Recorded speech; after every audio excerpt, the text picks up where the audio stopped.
And good evening. We are live right here at the Doghouse Grill. It's Nick and Matt, Nick Papagni, Matt Johnson, the Pagmeter, Matty J. Welcome to our new expanded.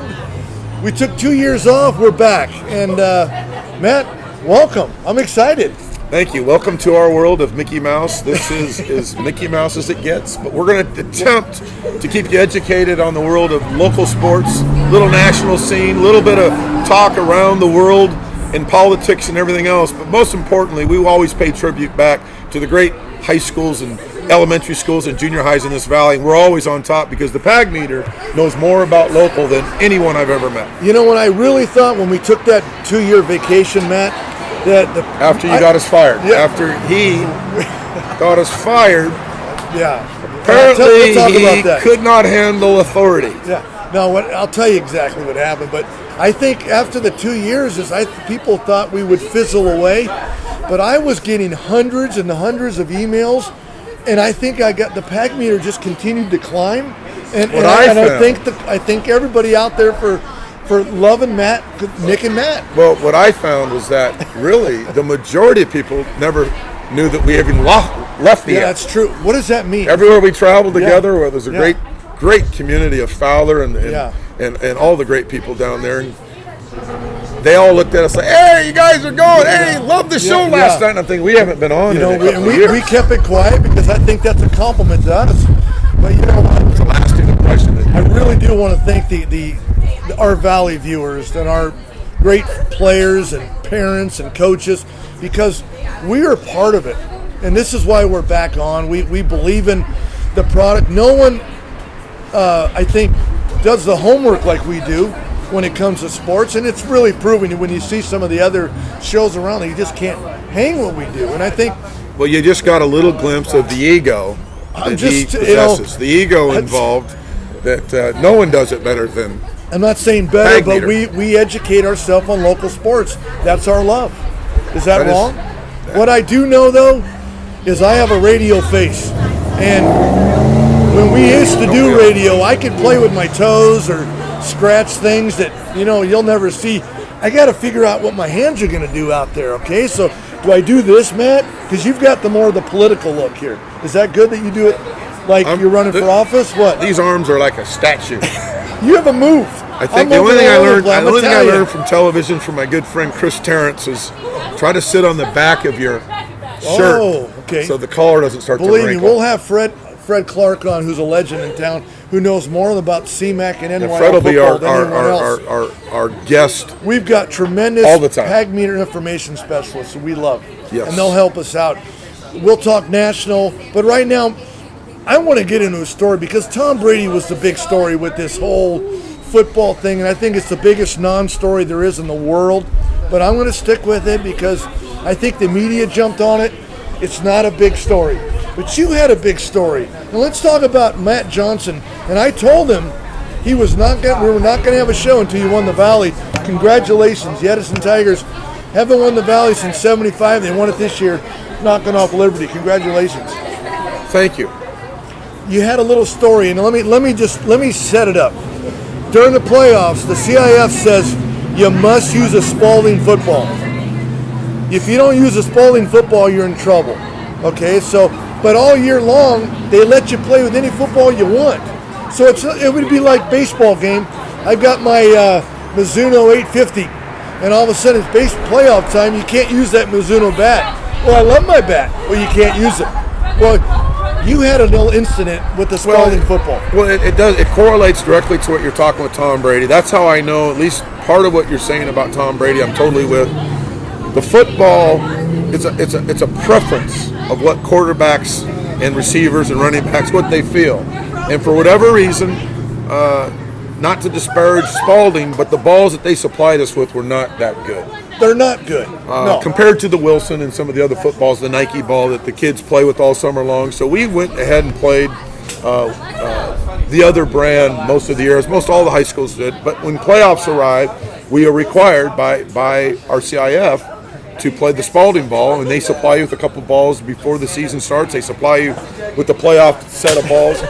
And at Edison, we played that ball. And put those balls all over the place with freshman JVs, and we came down to playoffs, and we literally had one Spalding ball, one, in the tank for a playoff game. And I went to my white hat as we checked in the footballs for our opening. What game was this? Centennial. Centennial. Our opening playoff game. Opening playoff game. And they checked the footballs in, and I said, here's my Spalding. And they put their mark on it.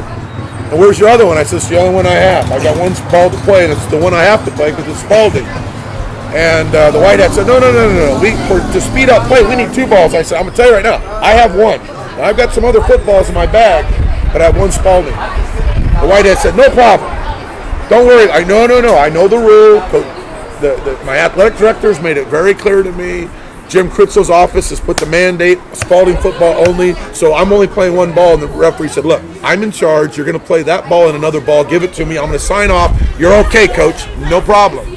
I like it. The referee agreed with you. He agreed. I said, okay, you're in charge. But I'm telling you that I'm on record telling you that I have one ball. That's the ball I have to play, but you're going to let me play the other ball? Yeah.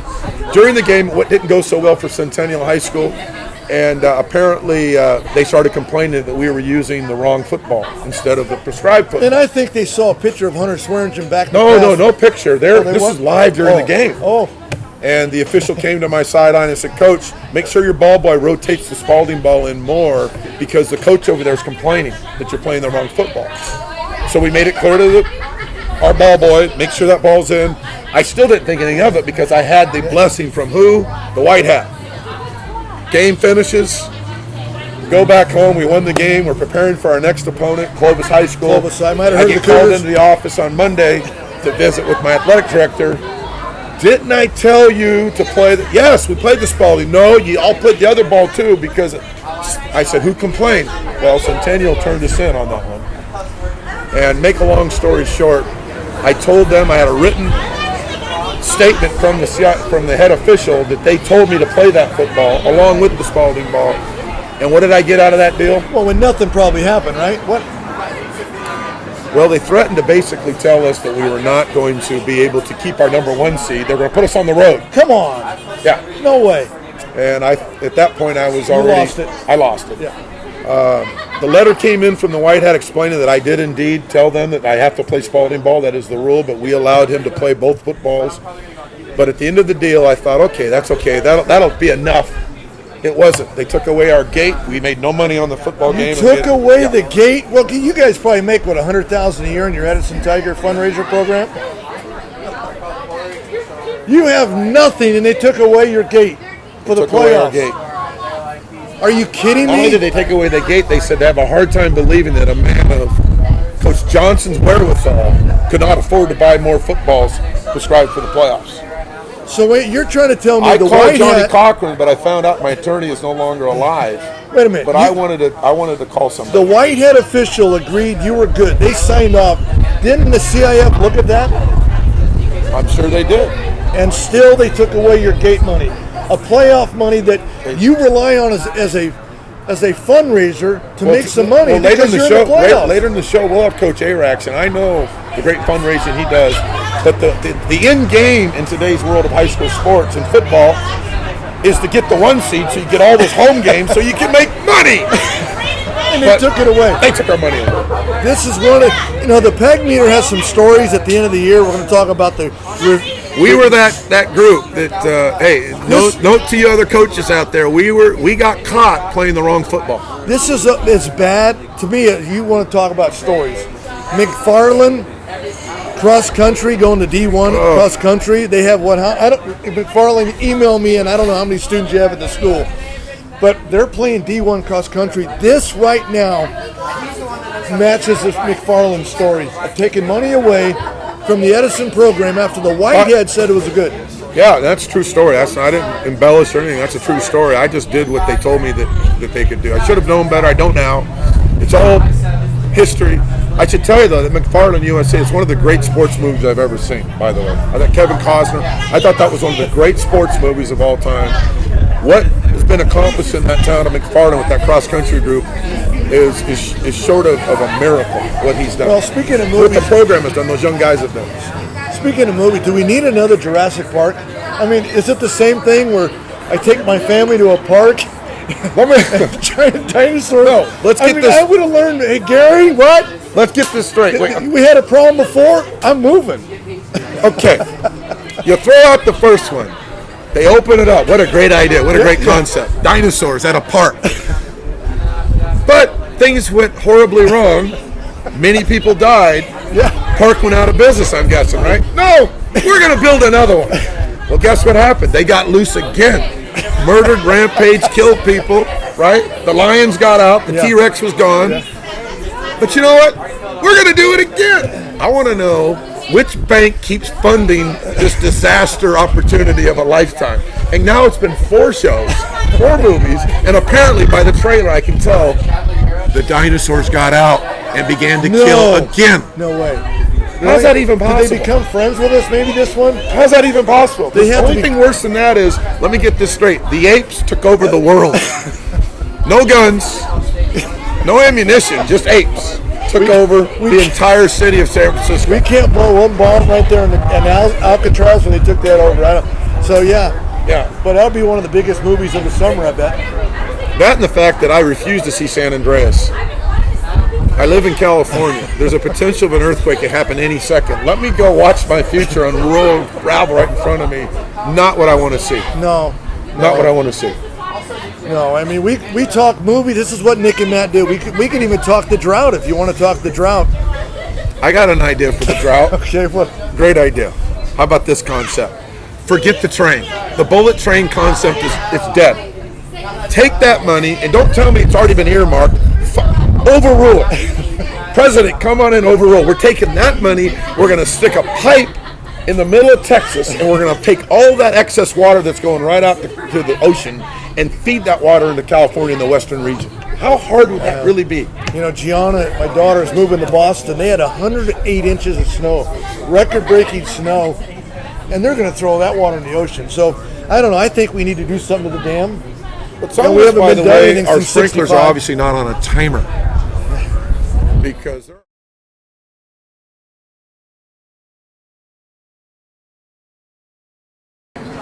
welcome back, the Nick and Matt Show, live from the Doghouse Grill, June 3rd, 2015. Nick and Matt, and now we are special guest tonight, Valley Championship coach from the Buchanan Bears, Mr. Tom T.D. Donald. How are you, Tom? I'm doing great, thank you, boys. Tom, let's go. Let's start back in. You're really on the Pagmeter. You were number 1 from the get-go. Right. You ran the show. You ran the table. You were secretariat right from the get-go. Tell me about this team right from the get-go. When did you think, you know what, we got a shot? Well, I thought we had some question marks at the beginning of the year. You know, we had a lot of unproven guys that had to kind of step up and get the job done, and they were kind of like role players last year, where this year they had to be guys in the front, lead from the front. And, you know, they did a great job of that, and I'm really proud of the kids. I was genuinely surprised, and I shouldn't have been all along, with this senior class.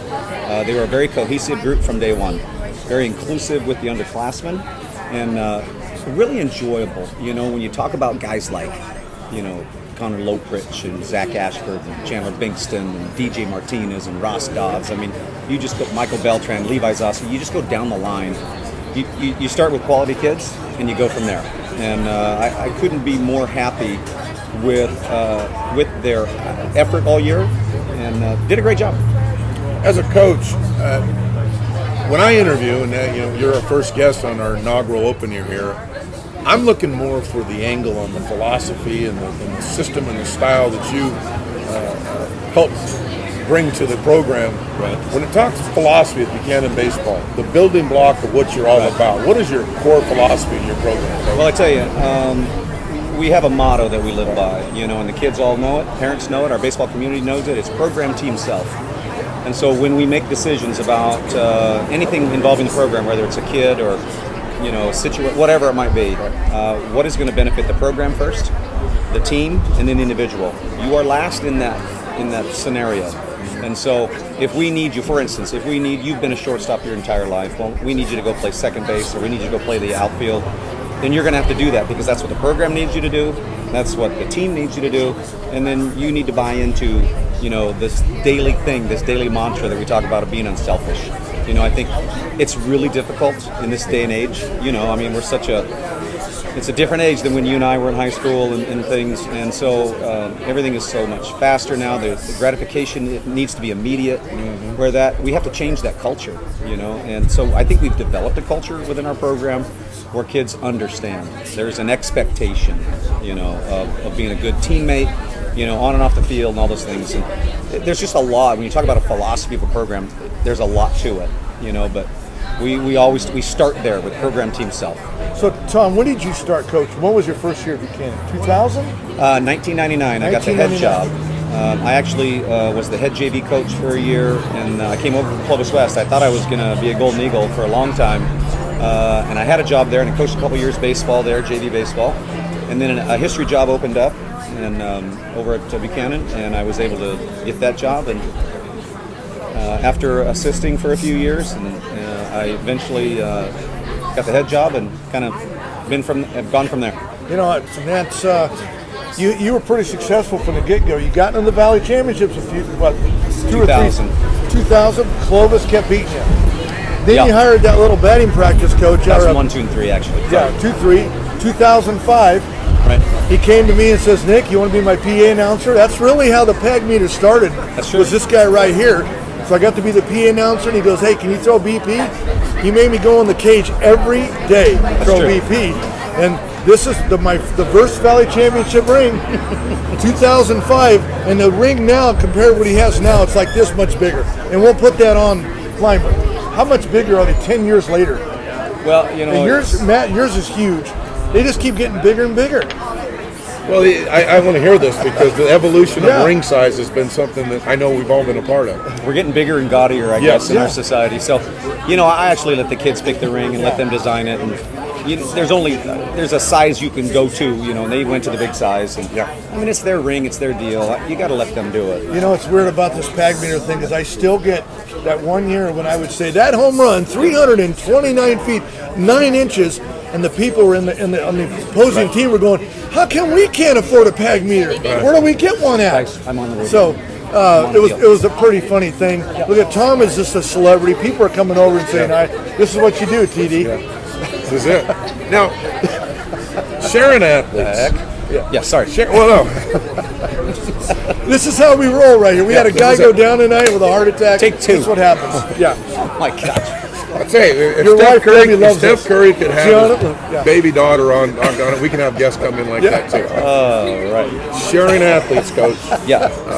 I know at our school and throughout the valley and the state and in America, it's always an issue. It wasn't an issue when I was growing up. Everybody, your sport's done, go on to the next thing. Right. And calling on all bodies, we need everybody. Right. But I've noticed that you guys have got some good football. You've done a pretty good job, it looks like, sharing athletes. Has that been an easy transition for you, or have you had it dialed in always? It's never been any kind of transition if you can. It's been our mantra, athletic mantra, really for a long time. Is as we keep building schools in Clovis Unified, the pool of athletes gets smaller. Right. So we, as coaches in different programs, have to share that pool. I mean, don't bite off the hand that feeds you by saying, "Hey, you got to be a baseball-only guy or a basketball-only guy or a track-only or football." It doesn't work, and to put kids in a position where they have to pick, we think is wrong. So, I've had kids that are, I have a lot of football, baseball guys. I've had football, wrestling, baseball guys. I've had basketball, baseball. This year, I had a player that was on the swim team and the baseball team. And a few years ago, I had a track guy and baseball at the same time. So you have to share. And literally, when we look at hiring new coaches, that is one of the things that we really talk about is we need to know that you're a fit here. That you buy into this philosophy that we have as an athletic program, and I think it works. You have to.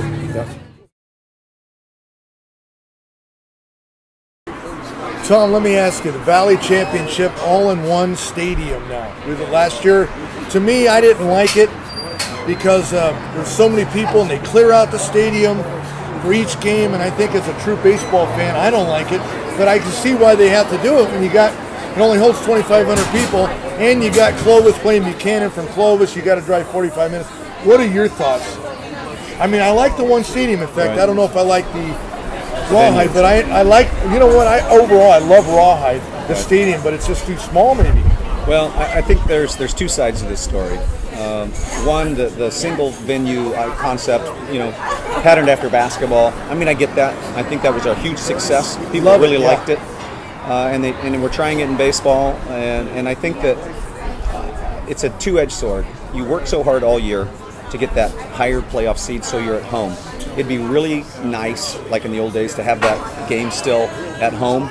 I understand that, but I also understand that not everybody gets to play in venues like we have, in Clovis Unified, and so for an opportunity for some of the maybe other schools to play in a rawhide, I get that. So if it's best for Valley baseball, for everybody playing that thing, then I'm all for it, because we can't be so self-centered, as a Division I group that we think, hey, we rule the roost and everybody just should get in line. No, it's got to be what's best for everybody, and if it's something that everybody wants to do, then I'm all for it, and we should do it. And I think you look at the changes they made from last year to this year were impressive, in terms of just the game management of it. I think that with the teams hitting on two different sites was really good. I think teams being able to take in and out before the game to get a feel for the field, the soil and the grass and the outfield depth and things like that, and lights. I thought that was a really good move. And next year, let's see what's in store, see what other changes they have. But I know that the people at Rawhide this year were really, really good. Very helpful, very professional. You have to tip my hat to, Critch and Jeff Cardoza for making changes, the necessary changes, to make it a better event this year. And you went home. You were born and raised. You went to Redwood. Right. So your Proud family Ranger. was there. It was kind of fun for you. It was. I graduated from Redwood High School in 1981, and we played our varsity baseball games there. And so it was a lot of fun. And, I actually got to talk to the Visalia Times Delta reporter, which I hadn't done that in years. And so that was a lot of fun. And we really, even though we didn't win the game last year, it was still a good experience. And this year was a great experience because we won the game, but everything was run better, So Talk about the shot heard around the world. Your big first baseman, I call him Baby Boog, Chandler Bankston, takes one dead center, grand slam, and I thought, to me, that's the game was over at that point. Everybody, Clovis, the air went out, right, and that was a big blow. Well, we have a clip of it. Right. So, what did you think when he hit that thing? Well, I thought it was a really good at bat, even leading up to that, because he worked it to a full count, fouled some pitches off, and he was fighting a couple pitches off, then on time, fouled a couple straight back, and literally I knew when he, off the bat, I thought, oh man, that thing has a chance. And he has done that for us probably the last 5-6 weeks of the season. He really became a competent and confident hitter. And, I give all the credit to Joe Kemp and Jason Donald and Brad Fontaine working that swing, because there's just a whole lot of pop in that swing. And I'm so happy for him, because he was a diligent worker on a daily basis. That didn't happen by accident. That kid put in the time. He really did. Semifinals, he hit one as well. Yes, against Tulare Western, the big early, one. right? Early, Yeah. give us a nice two-run lead, 3-run lead. They're in the first inning. There's a lot of great ball players, obviously, on your team. Let's talk Right. about them. You're coaching the All-Stars coming up here, and we'll talk Right. about that. June the big event. 14th, it's the June City County 14th. All-Star Yeah, game City at County Chancey All-Star. Park. But Right. you've got a boatload of great ball players. Talk about the ones that made that roster and All-Stars, and a few others. Well, you start with Connor Loprich, our horse. Is he on the going to be mound. able to pitch? No, but he made the club, deservedly Yep. so. Yep. And the reason why he did, I don't know if we got to this, we'll have to look into it, but he got hurt in the dog pile, and he's going to have to probably take the summer off. Yeah, it was a bittersweet moment for us. We were really excited. We wanted him on the mound when the last pitch was thrown, last out made. Yep. And it's just one of those unfortunate things. Trust me, he's the last guy that would want to be on a stretcher, heading to a hospital when everybody else is in center field, cheering, having a great time celebrating. So, CeeLo, he'll be at the game. You talk about Levi Zosky, you talk about a kid that grew by leaps and bounds. Holy cow, Levi Zosky was nails for us all year. And you look at Michael Beltran, his counterpart on the other side, at second base. Tremendous leadership right up the middle of those two guys. Baseball guys, the biggest thing I remember about those two, that I won't forget about those two, is the way they communicated with each other, in between pitches. And then you go... How do they, Coach, communication, how do they do that? Is it a feel, or are they talking verbally a lot, or what's the communication? They're like? talking with each other. They're Yeah. reminding outfielders of situations. If there's a runner at first, Michael is telling Ross Dodds at third base, "Hey, I'll be there." They're just talking, communicating, making sure they're both on the same page prior to the pitch. You look at Ross Dodds. I get tired of people calling him a transfer from Tulare Western. That guy was born and bred to be a Bear, honestly, because he fit. It was a seamless transition from where he came from to our program. He was like a duck to water. It's a testament that kid, the character that he has, the work ethic is off the charts. I mean, it really is. You look at Zach Ashford that made that club, the city county. Zach, I mean, he came up, 1 or 2 hits short of the record, which is the ironic part is that Jason had set the hits single season hit record in 2003 with 55, and I think Ash ended up with like 53. And he was just or maybe 54. He was chasing that record. Here's the guy that set it is mentoring and coaching the guy that's chasing it. I mean, it was an awesome thing for us to share as a club. And you look at a DJ Martinez. I mean, his record speaks for himself. He was nails for us all year. That's because that kid could command the slider. He could throw it at any pitch, at any count. And so, he did a great job for us. And, you go on down the list with all of our guys that made that club. And it was, did I leave anybody out? Well, you're only allowed to have how many? I know football you're allowed to get 6 or 7. 35 or so players. It's almost too much to handle because every kid's only going to play 1 or 2 or 3 innings. The pitcher might get 1 inning. It's almost you need 2 games anymore just to have these kids play at Chancey Park. But Murph Carter does a great job. Oh yeah. And speaking of, you mentioned your son Jason Donald. 5 years ago today, June 3rd, he was in one of the famous perfect game with Galarraga. All right. When he was ruled safe when he was out. I mean, I don't know if you remember that, but 5 years ago today, we think that would have changed baseball if you would have said, "Hey, umpire Joyce, I was out. Okay, you call me safe." You think they would have just shunned him? Because that he would have made history on someone. Because again, you're doing whatever you can to get hits or make outs, and whatever it takes. I mean, he was fighting for a daily job. Yeah. He's not going to want to take that knock off the board. But what if they were doing replay? Yeah. Right. If replay was this active was before then, replay. Yes. then it would have changed things. So looking at that home run, the grand slam for Chandler Banks tonight, your all-league third base coach Brian Marsupian, and you'll see a picture of him. He doesn't even get excited. This guy just hit a grand slam. I'm doing cartwheels and moonwalking to home plate, jumping, going crazy. Brian is just the veteran that he is. Gave a little low five, like it was an inter-squad grand slam. Right. That was classic. Well, I'm sure he's been in enough games where he knows that. I know personally myself. Every time I've jumped through my shoes, something all of a sudden they came back on us. Right. Well, we might have closed the deal out. Anything's possible. But He was very never cool, ever and I was told so. impressed with that. I couldn't have been. I think I would have met Chandler Binkson at second base. Doc piled him right there. Subi is the seasoned veteran. Yes. He has that job nailed down, and you also have to remember that we just went up by 6. Yeah. And it was the second inning. There's a whole lot of baseball still to be played. We're not counting our chickens before they hatch, and you're also you don't want to sit there and be a cheerleader or embarrass the other team. That's not baseball etiquette. For him to go crazy, it wouldn't have been the right thing to do, and he knows. He's Coach, been around the game a long time. I was at while that was going on. I was getting all the update bulletin points from Pagmeter, but I was at Buchanan High School at the vet watching the Valley Track Championship, where you guys were getting it done, and the boys and girls. Right. How much of a real bond must be great to have that kind of level of talent working around you on a day-to-day basis there at Campus Buchanan. Well, and I have to admit that, and James Gambrell is our athletic director, and really he has done a tremendous job of hiring new coaches and keeping his veterans and new coaches accountable and all on the same page. And he preaches a message that we have to share athletes, that we have to do the right thing. We have to be, pillars of the community and things like that.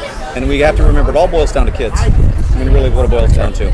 And so he really is the leader of the band at our place. And I appreciate what he does for the baseball program, for the football program, for the basketball program, for badminton. I mean, he does a really good job. We have monthly director of sport meetings that we're constantly being updated on the latest CIF information and being accountable about camps and things like that. So Well, it really shows. I think Nick and I we did a little our own internal poll, and I think you guys won the championship. right, the Athletic Supremacy Award. Athletic Has to Supremacy be. Award has to be right. Yeah. Oh, you guys were on fire. Awesome job. We had a great spring. Yeah. Let me ask you though. I hate to ask this question, but you're Five Valleys now. Yeah. Five Valleys. Can you compare all the teams? I mean, you're not going to say this one's better than the other one, but No. as a coach though with Five Valleys, and you're watching the game of the week, and you see a Justin Wilson on there, Right. how does it make you feel to see? You know, because I used to throw batting practice Right. to them back in the day when they were little tater tots. Right. How does it make you feel as a coach to see these guys go up the ranks? It's a great feeling. I mean, come on, when you got a former player and you can watch him on ESPN or you see him on the highlights on the MLB channel. Throwing And- 98. Yeah, Justin. and he's a guy that comes back, you know, Yeah. in the off season, and he'll work out with our guys. You know, before he left for spring training, What do he the kids think of Justin Wilson coming back? Are they love into it. and all? They love Yeah, it. I mean, yeah. there's a proven guy, been there, done that. They're going to, you know, trust the information that he's, you know, dispensing with them. He had a great meeting with our pitchers, all levels, freshman, JV, and varsity, Oh. before he left. They just had to sit That's down in priceless. the bullpen for about 15 minutes, and it was all mental approach and being tough on the mound and being tenacious on the mound and really one pitch at a time. So, you know, you get guys like that come back, you know, like a Jordan Luplow comes back. And Jason, when he was still playing, would come back and work with our infielders and our hitters, you know, and it's just, it's good. How I know the Bears are loaded for the next 4 or 5 years. I mean, come on, you got to be. What do you look like? What I love about TD, Matt, he goes down the little league range. He knows everybody's names. He knows what's coming up. And this staff, what they do so well. And you mentioned great staff. They could, if Coach Bates will quit right now, they could walk right in front of State and take it over. That's how good they are. But you know every Now you're little league talking kid. crazy. Oh, it's important to know your future Bears coming up. Oh, absolutely. Yeah. You know, I think you have to talk about building a program. And one of the first things I did when I got the job in '99 was I went to the Clovis Babe Ruth program, and said, we got to split from you. You know, we've got all these little bears, future bears that are running around with C's on their head, you know, in their hats, and it's like we've got to create an identity. And so that split with Clovis Babe Ruth was very difficult. It's really hard to do because they had that thing rolling. And so now we have an attendance area at Buchanan. We got to make that split. So you look at some dads that were on board with that. You know, like a Bobby Prieto, one of the first guys. You know, and a Mike Mallory and guys like that stepped up and said, all right, we'll do this. They created a board. We separated deal. Got our own Babe Ruth, you know, program. And so we would do clinics with those little guys and talk about being a Bear someday. It's really nice that I have the ability to go watch a 7th grade game, an 8th grade game, a freshman, and a JV game. I can do that because they're all lined up. Those fields are lined up. I love that. And so I really like to enjoy to watch the 7th grade games, you know, and the 8th grade games. And I can always, I get write-ups, you know, I get emails, you know, game synopsis from the head 7th and the head 8th. And so you get to know your players. And, you know, we try to build this thing, and I go down and talk to them, and I point down to the varsity field and say, someday you might be playing in that. What are you doing today that's enabling you to be that guy? I bet the varsity's got to be the Yankees to some of these kids, like when they see them. So that's great. You can remember when you were a young guy, and you know, a senior or junior would talk to you, and we're talking about mentoring and with our older guys, and so it's. I think we've created a good culture that our seniors have to run the show. Yep. Well, TD, thank you so much. You bet. Congratulations. Thank you. Valley champion, Buchanan Bears, and Tom Donald. We'll see you at the City County All-Star game. You bet. Looking forward Did to it again. All right. Thanks, buddy. Yeah. Thank you, Matty. That's Tom Donald. We'll be back with Donnie Arax. Don't go anywhere. The Nick and Matt Show. Welcome back. We are live at the Doghouse Grill. Nick and Matt, our first show here, June 3rd, 2015. When we left in 2013, our last guest was Donnie Arax, the head coach of the Bullard Knights. Well, we had to bring him back on to keep it going. We're like the Eagles, Donnie. We didn't quit. We took a 2-year vacation. Welcome back. Well, This may be a bad deal since I was the last guest on the old program. Yeah, we had a and guy now had a back heart up. attack already. That's probably not good. Huh? So have some bad things going. So welcome. So how's it been going now? Your summertime? What's happening over Bullard? Well, first I want to talk about Caitlyn Jenner. First of all, Okay. I thought that might be an interesting deal. Why not? Okay, so this is what I always loved about the old show. Yeah, let's is talk. We could talk about things that Yes. were just controversial off. You realize he's 65, she's 65 years old. The American hero deal I'm not getting. While I'm accepting of the whole thing, but if he was an American hero or she, whatever it is, do you need to go on Vanity Fair? No. Do you need to do the interview? You do quietly. Now, he would have been a hero had he just done it quietly, right? Yeah. So that's kind of...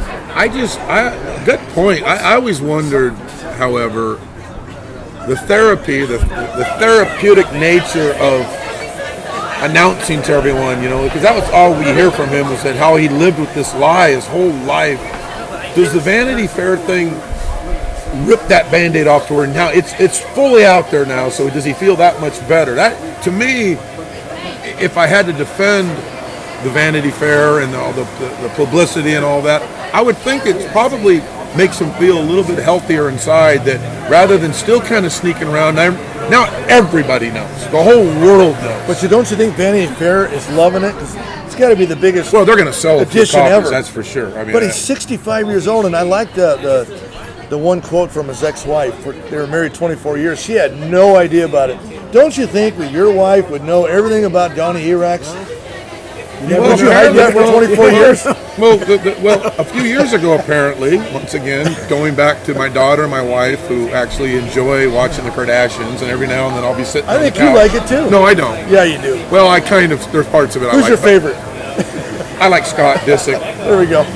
the brother-in-law. But anyway, I certainly don't like Kanye West. But the point is, Kim Kardashian's coming down to get a little late-night snack at about 2 or 3 in the morning, and there spots shoots Bruce, in the all-female outfit. Right. Now, that would have been a little freaky. That's You a think that- jarring deal. I would think that would be the fact jarring. that wasn't released accidentally to the social media of today is shocking to But me. did we not see it coming when he looked like a cartoon for all those years? The more Okay, so surgeries he I had. have to say, I give my wife a bad time about trash TV.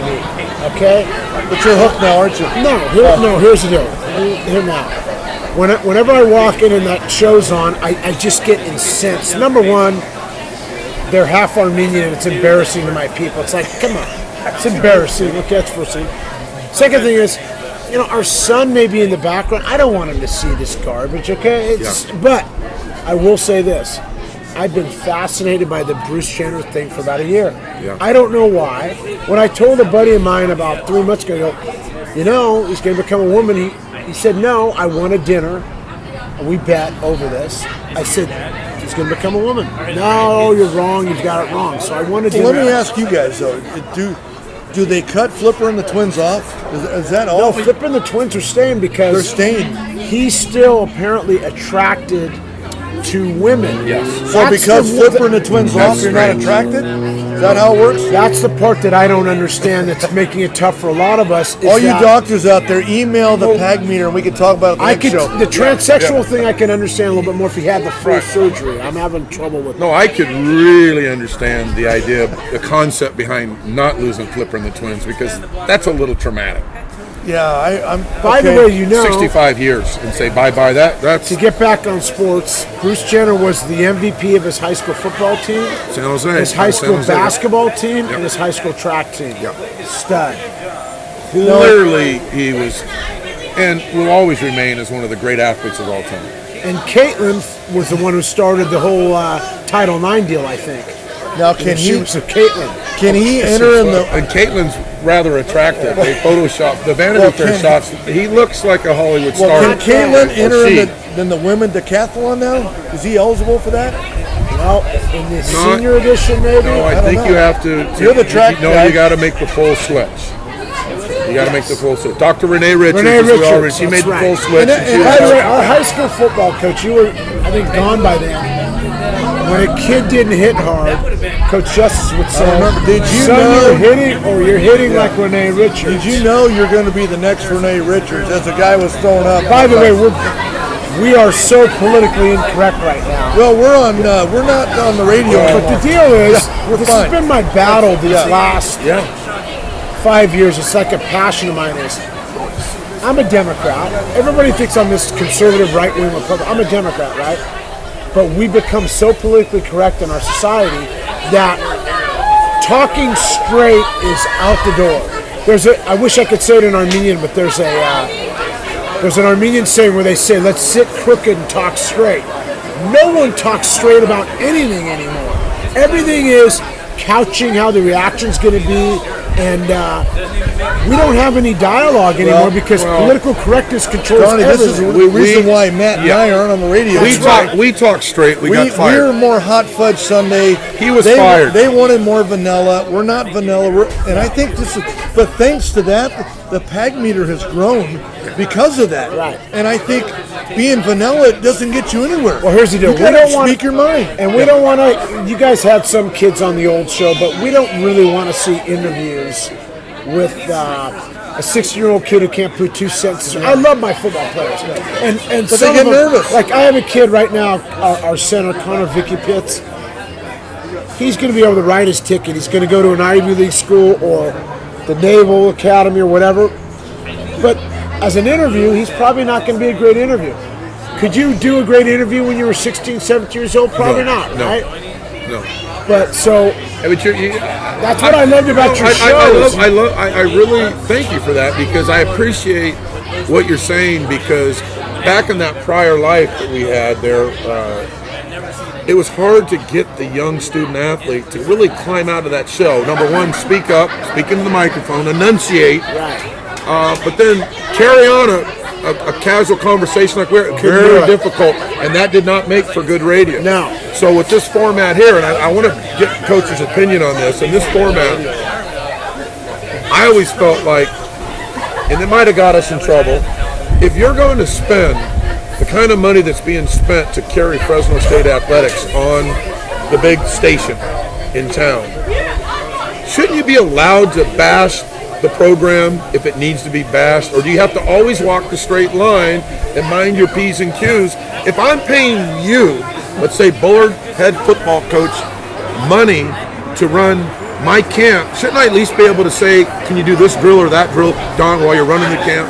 And it seemed to me that there was this unwritten rule that if something wasn't right, we weren't allowed to talk about it, and that somehow would get someone in trouble. But I'm saying if I'm paying you the money, who else are they going to go to? Well, I think overall, when KMJ had the football package on the radio, I think overall they had to love it, getting rid of it, because they do news. You know, they did news. They weren't good at sports. Sorry, KMJ, you're the number one in news of all time. I listen to KMJ all the time. I want to hear about the drought. I want to hear their news. But sport-wise, I think they needed to be in a sports station. But you're right. There's, we're paying you. There's nowhere else to go. Yeah. There's 250,000 watt stations in town that could accept it. I remember one year, you were pretty hard on our team one year. And one of my coaches, I'm either loved or hated. And one of my coaches had a real problem with that. But my thing was, look, if you want high school sports to be taken seriously, you got to be able to have a show where they'll criticize us. And I would sometimes laugh or whatever, but you want it to be taken seriously, then you've got to be open for criticism. The same would go for college athletics. Is none of us are beyond the point where we should be criticized. Sometimes we do stupid things. Sometimes the guy talking about it is wrong, or he may be right, but it adds credibility to what you're doing if you can get criticized. If it's all homerism and you're just backing them, it's great, it's great, it's great. Good example, though, it's not. Good example, as Matt brought up one time, was why does everyone else get a free pass but Pat Hill? Everyone ragged on Pat Hill, but all the other coaches, again, Margie Wright did not win 1998. They won the World Series when there was about 8 teams playing softball back in the day. Well, why was she getting the pass and Pat Hill was getting criticized? Which still goes back to what Don said earlier, in this political correct nature that we're all a part of. If we are trying to be equal and opportunity for all, then shouldn't the female athlete coach also be criticized if they can't get to the tournament anymore? Just as the male coach is getting criticized because he's not winning enough ball games at Phil Save-Mart Center. If they're going to go there and have this equity, which is needed, gender equity in sports and what you need, then let's keep it equitable all the way around. If you do not produce, we're in the production business, you need to be talked about, and if you can't get it right, you need to move on. Well, and regarding Pat Hill, he took a lot of criticism, that's fine. Ultimately, I think he's going to be vindicated because it's not an easy. It's getting a little bit off subject. But it's not an easy deal at Fresno State. Well, I think okay. When you're having to beg to feed your student athletes, and you have no recruiting budget and everything, we understand a little bit what he's talking about. Coach DeRuiter obviously did a great job with that first team, but you got Derek Carr, okay, and a lot of Pat Hill recruits, okay, and Pat's recruits, and that's no knock. Tim's going to live or die on what happens in the future, but Pat was unjustly criticized. He runs the ball. Okay, well, no one says anything to Alabama when they run the ball down. On to that point, I think the best thing they did at Fresno State, in my recent memory, was the hiring of the new athletic director. Well, who comes from a program that understands that they're going to need a little bit more support than maybe we've given them in the past. Now, Coach Hill did not have that opportunity. Well, you got to remember he battled with Thomas Bay, and Thomas Bay did not. Did anyone ever see Thomas Bay out? And I don't think him and Pat Hill saw eye to eye, but that was a bad part for Pat Hill's era. Yeah, no doubt. So there's nothing wrong with talking about real current events. I mean, and I think a lot of the art, when Nick and Matt were on the air, people loved it because my emails would blow up. I think people like hot fudge in this town. Yeah. We don't like just straight vanilla. So Matt and I would talk about issues on anything. Absolutely. And so I think that's how we're going to continue the show. Let's talk a bit about, because I've got Edison and Bullard in the room. Well, I wanted to ask one of Coach, the greatest rivalries of all time. As we segue into the world of high school athletics and all sports, 'cause we've all been around long enough to watch it all. But let's zero in on football. Now, talk to me a little, Coach, about heads up, tackling techniques. The game has changed now. We've got to be mindful of a lot of the head injuries and all that. Are you teaching a different variety of a rugby-style tackle now? In fact, we took our kids through, we're in spring football, so we took our kids through a progression the last couple of weeks, and we're continuing on that progression. But beyond that, interesting, maybe I can profit from it someday, who knows? I'm not really motivated by that because that means I got to go somewhere to teach something, but we teach a shoulder blocking style. One of the things that on the concussion deal is you always think it's going to come from long distances and those high velocity collisions. But the linemen actually, with the constant battering, those are mini deals. So we've always done kind of a shoulder style of blocking, but we kind of mixed it with hand techniques where we block face up. So now we're teaching exclusively shoulder blocking.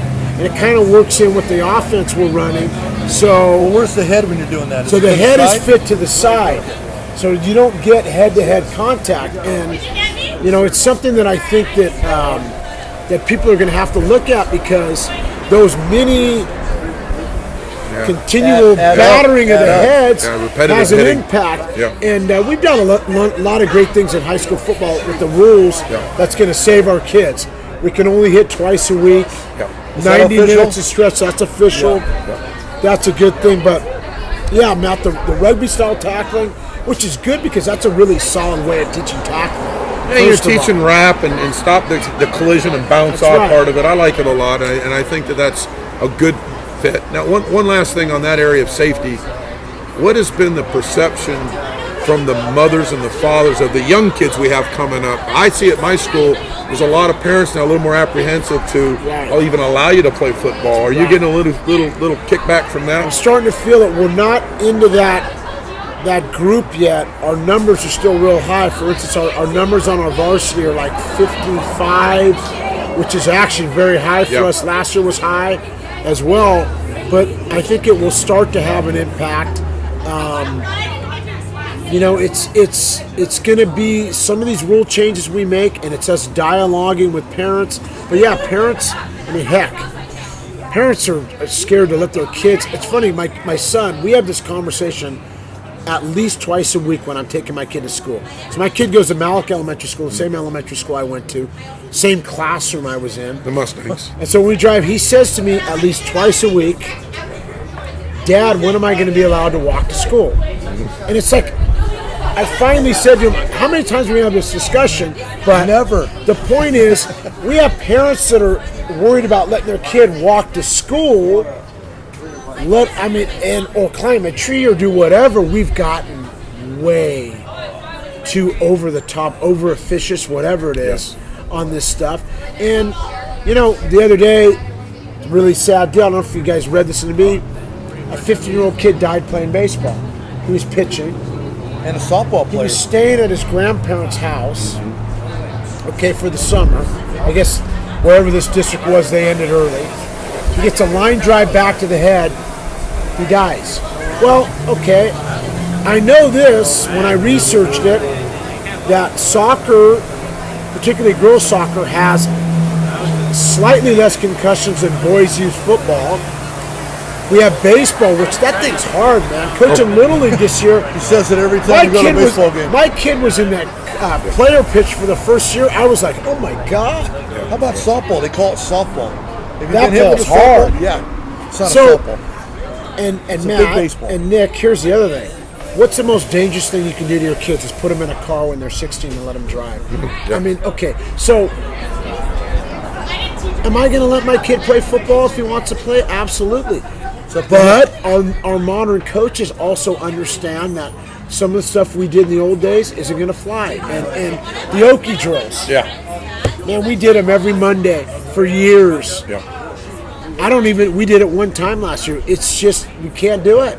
Well, let's take a break. Those are some of my favorite drills, by the way, Yes. as a kid. Let's take a break. Brought to you by Rain for Rent. We'll be back. Talk with Donnie. Welcome back. We're at the Doghouse Grill. Our first show, Nick and Matt, sitting with Donnie Arax, the head coach of the Buller Knights. And I can't believe it, but I always say once baseball track wraps up, it's officially football season.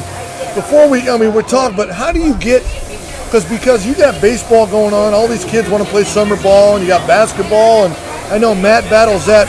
What's your secret? How do you get the kids going in football for the summer before it all starts? Well, you just try to work out the schedules as much as you can. We try to go in the morning. Last year we went in the evening, which we're going to go at 6 a.m. this year. So those kids, we get them out, get them done, and then they can do what they need to do in the evening. Maybe bring them back a couple times a week in the evening. But last summer, for instance, was ridiculous for me. I mean, I'm there from 7 a.m. to 8 at night, and you're saying, this is ridiculous. You got a buddy call you, say, let's play golf. And now we've got practice. Well, didn't you guys do something in the morning? Yeah. So I've tried to get it to a point where we can do most of it in the morning. Our big push at Buller right now is to get more baseball players playing football. So that's one of the things we're really working on. You got baseball prom, you got basketball prom, and it's just trying to get the kids swirled together. But basketball could be said has a football problem, or track has a baseball. It goes hand in hand. I think everybody in this day and age has to work together. And I know they've done it a lot over at Bullard, and we're doing it now at Edison. I think Coach Donald earlier, we talked about how they share athletes, but there's only a few. I think I see a dwindling supply of outstanding athletes because of all the sports and the X Games and video games, everything else. I think that the supply line of athletes for all the sports, but there's a limited group. Coach, Well, here's what I think too. Absolutely. For the basketball side, and I know basketball coaches and players are probably going to hate me on this, but you almost have to be LeBron James, Kobe Bryant, Shaquille O'Neal to get a scholarship anymore. And you almost got to just be smart and figure out, you know what, I'm a good football player, I'm a good basketball player, maybe my heart likes that gym playing all the time. But look at how many scholarships football got this year, over 100, right? Basketball, But I one. think that's missing the point even on the scholarship angle. It's to get kids doing multiple things that are good for kids and not have parents have to be a slave to the travel stuff. You know, one of my favorite shows we did at the old show was, remember we did the club soccer deal, okay? And we had the club soccer guy call in and basically say, you guys are wrong about all your Well, all what you're he's talking about about. is club soccer said you're not playing school soccer. You either play club soccer or school, and we nipped that. But in the the deal butt. is this, you know, those club soccer kids, because I work out usually during 5th and 6th period where all our soccer kids are in there in our athletic PE class. Some great kids. And I'll talk to some of these boys and girls and say, well, how many months a year do you play soccer? They play 11 months a year of soccer. And so their parents, it's just crazy to me. Their vacations are every weekend set around their kids' club soccer deal. And so they're on the road. Look, my kid hopefully is going to be a baseball guy, okay? But I'm not traveling 11 months a year to chase an empty dream, which is no soccer. You see it in softball. Because no one's getting soccer scholarships. You see it in basketball, softball. You see it in these. I know the economic times. They're all thinking, hey, the more I put into it, there's a chance my kid will get a scholarship. How many soccer scholarships do you think were in the Valley last year? I would say probably less than 5. I know for How many? Most importantly, softball's a lot. We got a lot of talent here. Sports, soccer, baseball, swimming, go down the list, volleyball. The NCAA only allows so many scholarships for the sports. They've watered it down to where it's pretty much you get a quarter, you get a half. Football, you gotta love it, is really one of the only sports left. They're giving out in Division I 25 of those a year or more, depending on the need.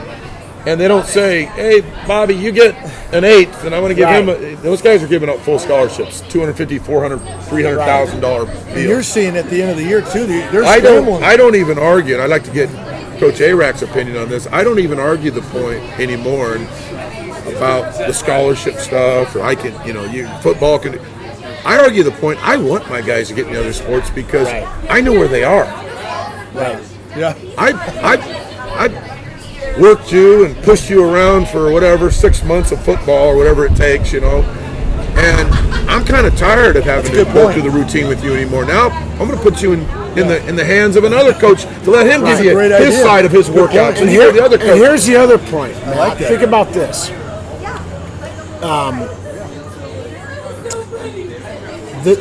Let's take the baseball kid for instance. The parent thinks that if my kid plays all fall and he gets all these reps, he's going to be that much better. But they're missing one important point.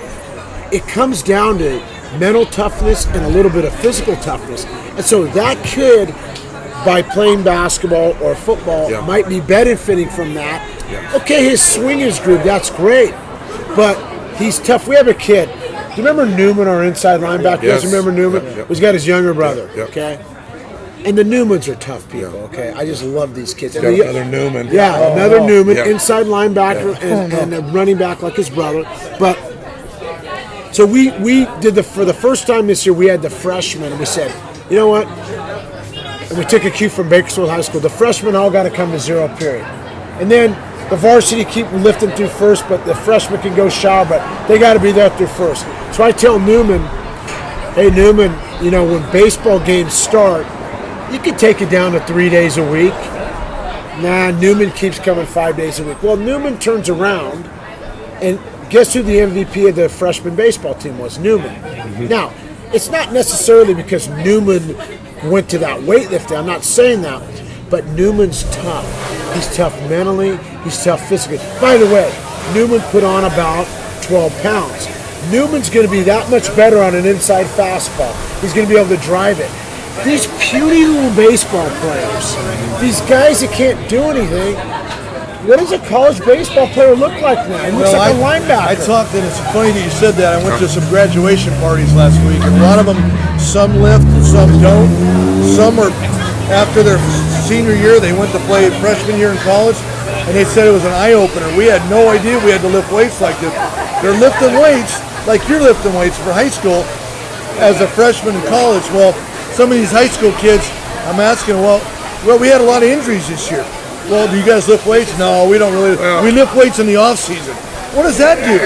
And also, we'll get an opportunity to check out Coach Arak's and the Bullard Knights in the weight room with a great video that we'll be able to show you guys. Let's run that, Scott. Run that clip right now, because tell us about this clip. Well, before you do that, though, before you do that, it's important that what that video demonstrates in the world of football. It's one thing to shove the weights around the room, but I think the gains are made, and what you're talking about in baseball or any sport, it's not just lifting, it's bringing an attitude. And that forces growth on your body and makes you tougher, stronger, also, mentally. Matt, too, he knows what he's doing. He's one of the greatest weightlifting coaches in the Valley. if you're going to lift weights, you better know what you're doing, right? Well, I got to give a little credit to Joseph Ferris, my D coordinator, because for the first time, because I'm basically calling the offense this year, I turned the weight room over to him, and I'm still there every morning, and I'm with them, and I make suggestions, but huge strain off me because that puts a lot of stress, because organizing those workouts takes a lot of time. But we have a way that's why we called it the Bullard way. Joseph came up with that.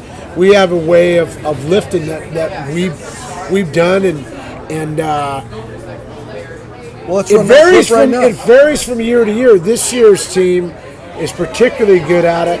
Last year's team, we struggled sometimes, but to lift weights, whatever program, it's got to be consistent and constant, and the intensity's got to be there. All right, I want to see it. Do it for Run a it couple right now, months. Scott. Run it. What do we got? Tell us about it. So, that's just basically video of our kids.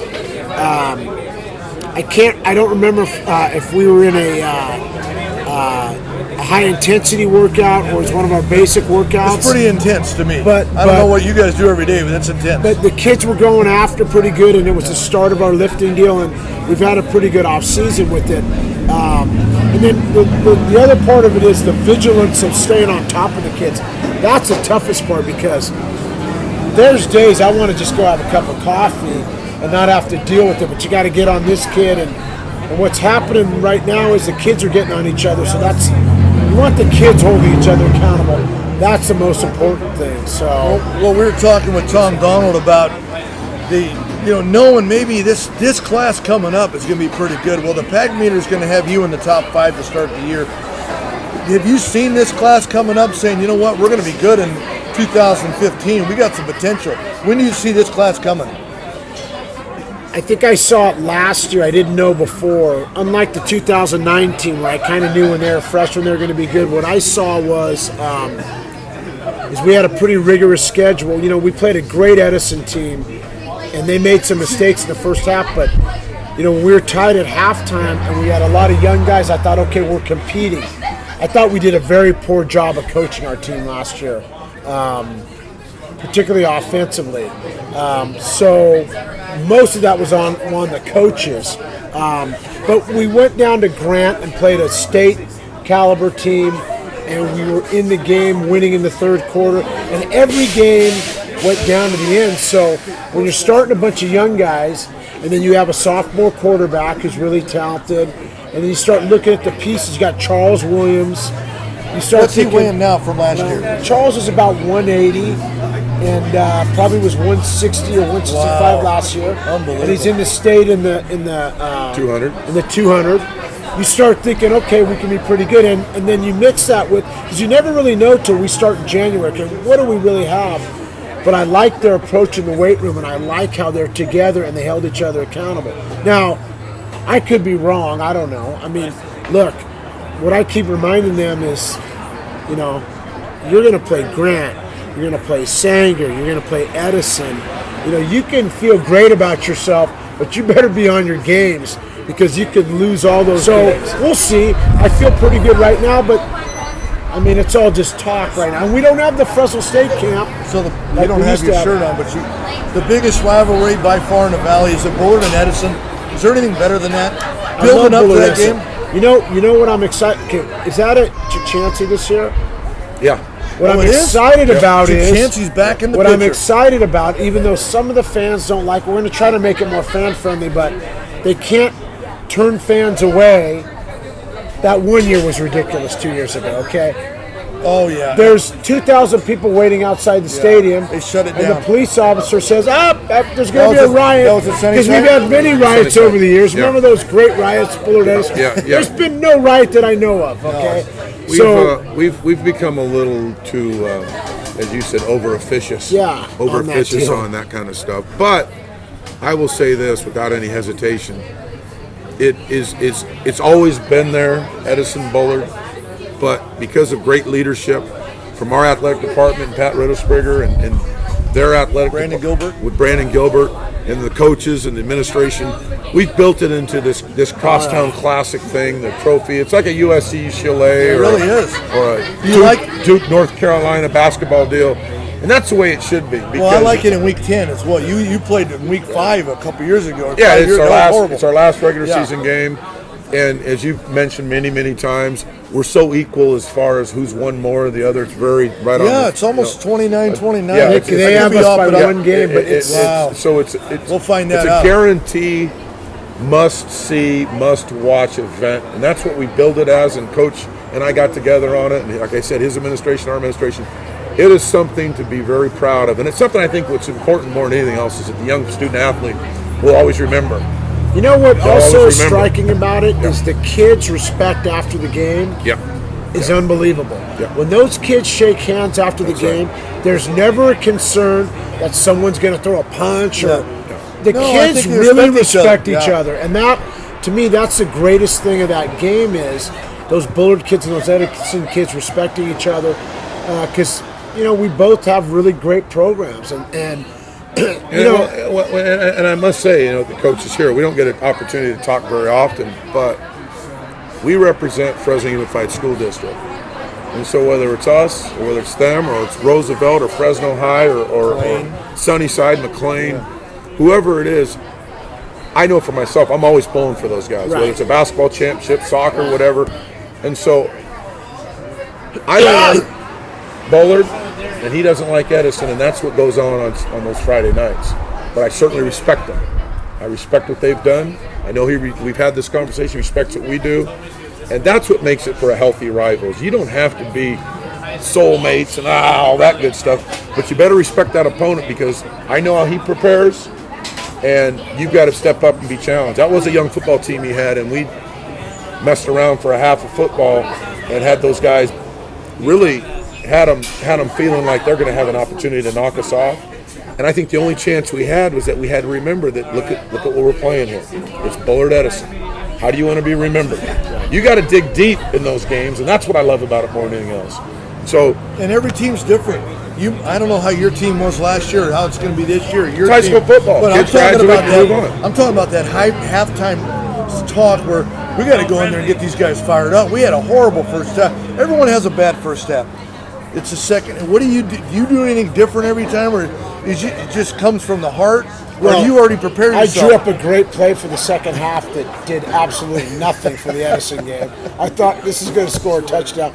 I just, halftime adjustments are a little bit overrated. I think you do make some adjustments. I used to make a big stink. You used to rag on me about that. You've always said, this coach made great adjustments. I don't think there's great adjustments. Well, it could be an adjustment talk. I know one that sticks out in my mind. We were playing Clovis West one year, and Brandon Gilbert was a D coordinator, and we were getting late. They threw for 230 yards in the first half because we were defending the wing team. We were defending it with a defense that was they're going to run the ball. And so I said to him right for half, you better design something. So then we went to a cover 2, and we ended up winning the football game. That, to me, is a guy making a really good adjustment. But then when Matt and I did that Clovis West game on the radio, and you played Clovis West, and Kendall Brock was standing there taking the kickoff. Hey, Matt, you don't think they're going to kick it to Kendall Brock, do you? And he took it 99 yards for a touchdown. Remember, kids kick it to people you don't tell them to kick it. One year we played Edison, and we told our kid, we worked all week on kicking it. I think this is early on when you and Tim were there. You're going to kick it, and we worked on it all week. You're going to angle it to the sideline, and he kicked it right to the kid. He returned a touchdown. And then we played, where is Brandon Marshall playing, at Oregon? Where's the guy? Oregon. We played San Jose Christian, Valley Christian. And we are playing a great game in Fresno. Yeah. And we held them to like 20 yards in the first half. And my punter, we worked on all week, and who's he punted to right to the guy who returns it for a touchdown. We end up losing a close game. So special teams will kill you. Kids do things that they're not supposed to. Sometimes kids will kick footballs off, ricochet off the front line. Everyone's thinking to themselves, why'd they kick an onside? That was our deep kick. Or how about fake punting at the 20-yard line? Now, how about at a state game? Yeah, it happened. Here's what I love, is the fans. I hear this from my wife, who she's been instructed never to get in disagreement with a fan in the stands, but when the fans are yelling things and you're thinking to yourself, because you can hear it once in a while, especially when it's a game that Yeah. There's not a big crowd, and you can hear the stuff. The band didn't show up because they have a performance on Saturday. Okay, and you're like, it's empty, and you hear things, and you're like, are you kidding me right now? Like, Coach, stop running the ball in the middle. Here's my idea about the band, and I love the bands, guys, but sometimes they take up 50-yard line seats, 40-yard line. Could we put them in the end zone? Well, that's kind of one of our plans in going back to chances. Sorry, band, I love you guys to death, but those are big-time seats on a big game like this. We love the band. Well, more importantly, we love the band, and they have a job to do just like the football team. Once again, if we're going to live in the same parallel universe, you have a job to do. Your job is to perform. It's not to enjoy the game necessarily, okay? You have a job to do. That's like me. Can I take a break? The game's getting sticky. I want to go in the grandstands and enjoy that little show. But do you ever get called over like I do? Yes. You're in the middle of a game, and the official says, your band is playing when they're on offense. Oh, and then you got to walk over to the band yeah. director and say, you're playing when they're on offense. That's what we used to do. That happens. Let them have That's it. been my... You're talking about rabbit ears during a game. We were playing Clovis High. It was in our semifinal game this last year. And there was a little low, like they had it planned. About two or three individuals had it planned because they were trying to get my attention. Matty J! And there was some lull in the action where it was really quiet. And I heard it. And so I turned. And it was, you suck! It was in perfect unison. It was just, it stuck like daggers in my throat.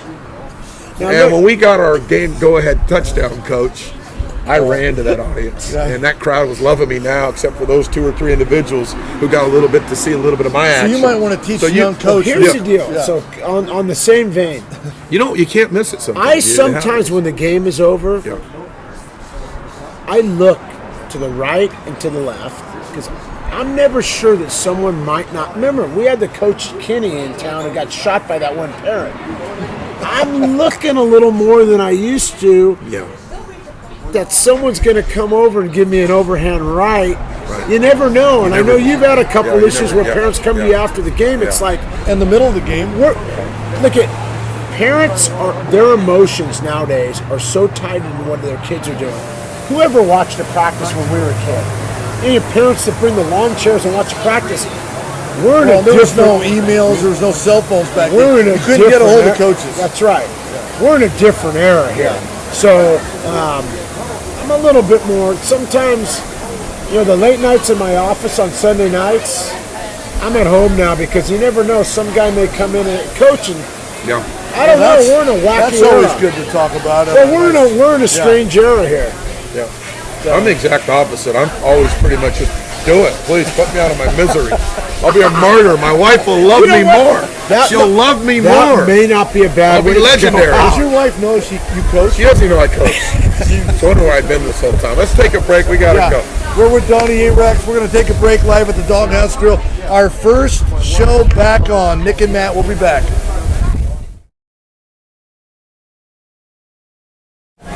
Nick and Matt show talking with Donnie A-Rex, the head coach of the Bullard Knights. Donnie, how many years now at Bullard? This will be 16. 16 years.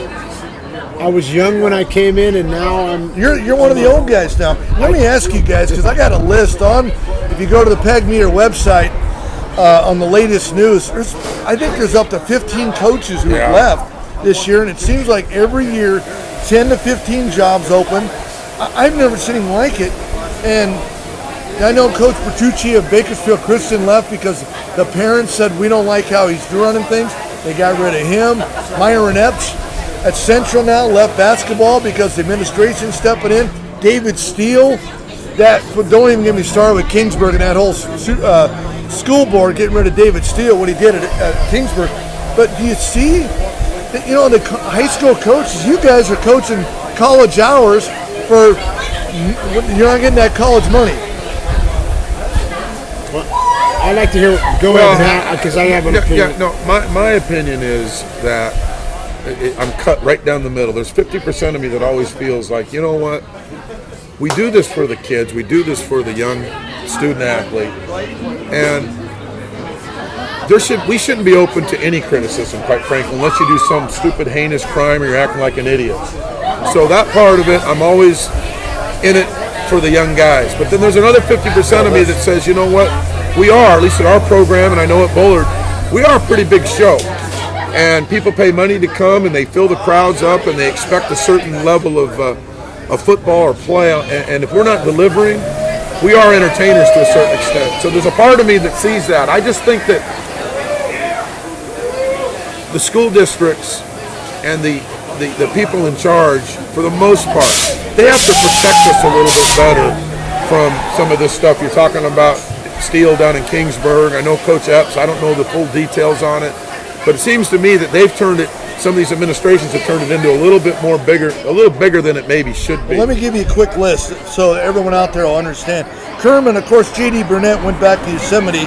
Anthony Taylor's taken over the Kerman Lions, your old school. Yes. So I still think Kerman's a sleeping giant out there. I think they'll be sleeping maybe for a little bit more. Gerald Pertucci left Bakersfield Christian after 3 seasons. They only got to the state game, so he did a really good job. And, of course, Darren Carr's taken over the head coach. That's Derek Carr's brother. Justin Garza has taken the year off. Is he coming back when he feels better? I'm hoping so, yes. Okay. Mark Hetherington's taken over the Central Grizzlies. Tom Casanova retires from Carruthers. I mean, what a career he had. 28 years of coaching football. Yeah, he doesn't go in that category. He made a full life. Yeah, he made a full correct. Dos Palos now is Sean Garrick was relieved from his duties, and I don't think he ever got a shot. It just seemed like yesterday that I'd go out before I was even coaching high school football to watch the Bullard Knights scrimmage. Dos Palos. That's right. Yeah. Things changed with that program. Well, just look at Independence High School gets a new coach. Mendota hasn't officially named Beto Mejia, but I think he's coming back. Taft High School, you've got, of course, Jason Murray left Sunnyside. Now he's going to be coaching with you on the defensive side of the ball. We've got Rich Lane, who retired at Corcoran after winning the section final. Kevin Sneed from Centennial went out after losing to you guys. We're going to talk about that football thing. Different show. Here's Garces, Arosi. You got Selma. Look at Fraser Mountain and Hanford West. I mean, here's the deal. 1 year. Matt touched on it, the hours we're putting in. So here's the thing. We're putting in almost college-like hours. You got to love what you're doing. I love what I do every day. You got to really have a passion for it. So you're talking about maybe the generation below us, Matt, where the wives are a little bit more involved in those things. Are saying, this is a lot of time, and we have kids. Although I think you can mitigate that by bringing your kids involved and making them part of what you do. Yep. Then you've got, in the case of the Kingsburg deal, it seems to me that you've got a school district that was small town politics with a school board and maybe a guy in the background undermining. I don't know all the facts. All I know is the record of Coach Steele is pretty impressive. And then you've got parents that are really unhappy. It seems to me that the greatest change that I've seen is it's 70-80% of the parents walk away from the experience and they're unhappy. Now, I don't think the kids, 78% of the kids walk away unhappy, but parents walk away very unhappy. Maybe it's we're asking them to fundraise too much. We're asking them to commit a lot of their time, much more than we did in the past. But it seems to me they walk away very unhappy from the experience. So you add all those factors together, and it's really tough on coaches. And you've got to really, you got to have thick skin, because I know this has happened to you and this happened to me. You may have a deal where you go toe-to-toe with the parent goes after you, but you're not going to turn around and take that out on the kid. You separate the kid from the parents. And at some point, I laugh at it. To me, it's fun. Come on, you want to battle, and you're the same kind of guy. You want to battle, parent? Let's go. Let's go after it. I'm still going to do what I do, but we'll have the discussion. But it's a tough environment to coach nowadays, Nick. It's very much a difficult situation. It's a demanding. Well, has it changed since you and Tim started way back 10 years ago? No, not really. Not really. I like I said, I can't. To this date, our district where we work is, I've been very good to me as far as the rules are set, and it goes through a chain of command where the parents got to go talk to someone else other than me. But we're still out on an island. I mean, it's not like we have a closed campus to parents that come to watch practice and set up shop out there, then they want to catch you on the way off the field. It happens. But I will say this, the good so far outweighs absolutely the negative, even still. Now, there are certain situations that I'm not involved in, but other coaches, I'm sure, to where it could turn into misery. I'll always go back to kind of seeing Coach Parsons, Mike Parsons out there at Clovis West at the end of his run at Clovis West. And remember when we went to the playoff game that night, we went up to see Liberty Madera Ranchos play Mendota and check out Edgar Segura and all that. I remember that night vividly, and I remember Mike Parsons looked like he was aged big time. Like a POW. Yeah. And then having certain discussions. When you're in a big-time program like we both are, the pressure, that pressure to win is so great, and we wear it every day. Oh, yeah. And physically, it can have a big, it damages you a little bit. For instance, after a loss, Oh. I don't go out. I mean, I in a rough season, I'm at home a lot more. When it's a good season, I'm out and about a little bit more. But it's a huge strain. Remember what I'm talking about? That night we were all went to Toledo's after the game. Absolutely. I know exactly Coach what you're Parsons talking was about. wondering if he's going to get back into coaching, and we had all said, "You want to coach with us?" Yeah. And we didn't know. I saw him at Modesto Christian. He's back. He's having a good time. But He went I looked at him, and I literally, it seemed like I just met him a year before, and he looked like he'd aged 10 years. Yes. He had to battle parents. He had to battle a lot of stuff after the Kendall Brock era. Sometimes, it's great to win, and we're looking at a Valley champion right here, Coach. I'm fortunate to be part of a group that won a Valley now. That joy of winning is great, but now you're getting ready to line up again, and you're thinking, are they going to expect that every year? Well, I know what is that going to be something? And in our sport, remember this, no one has repeated in our sport in 20-some years. Had to be Bakersfield the last This isn't one, like right? like Tom Donald was here, right? And they seem to string it together. In football, you don't repeat. Now, I'd say Bakersfield has come to close as anyone recently of having kind of a dynasty deal, but you don't repeat. So we're public schools. We don't have the private school situation like they do in Southern California. What Coach is saying is not in Division One. Not in Division One. Now right. there are schools. Heck, if you could have left Kingsburg in Division 4 or wherever they started from, they would have won 6 or 7 That's straight. right. That's right. You see, Liberty Madera Ranchos is compiled 3 straight now. But in Division 1, the teams, the coaches, the programs are so good. The parity is really there. Yeah, There's no doubt. absolutely. There's no doubt. Well, 2015 is going to be here before you know it. Donnie, thanks for coming on in. And we always great. love hanging out with you because we could be ourselves. Hopefully this isn't the last show. So It might be. Okay. Yeah, we had a guy go down with a heart attack to start. That's why we. Well, when I get home tonight, my wife will look at me cross-eyed. Okay, now what? No, Anything else you want to go? We're going to come back. We're going to bring fun, hot topics back in, and I think high school coaches and players and fans and parents and everybody love That's that. what I did, and that was my vision for this show, is to get a little insight and have the certain guests where we're basically running a clinic, and the clinic is for free. We can talk about great stuff and get people laughing and going on, but more importantly, what I've learned over the last year, Nick, and being off radio in the last couple years, is really I draw off these coaches. Because now I'm in a business, in a world where every day is a learning experience. And everyone does things a It's little a different. copycat industry. Maybe it's worked over there, and you might change it up. Great coach Tim Simons told me at a Fresno City College game this last season that we were talking about how we practice and what he does, and he looked at me and said, well, there's a lot of different ways to do it. That's right. My way's not the only way. So maybe at Edison we run a little different, loosey-goosey in certain things we do, where the other guy's all buttoned up tight. Right, that's right. But we saw more, importantly, and Coach has seen this, that there's all different types of ways to get to that end game, which is winning a championship.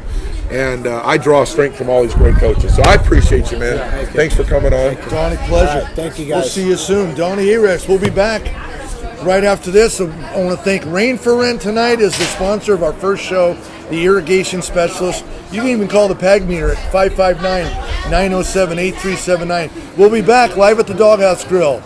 Nick and Matt, live.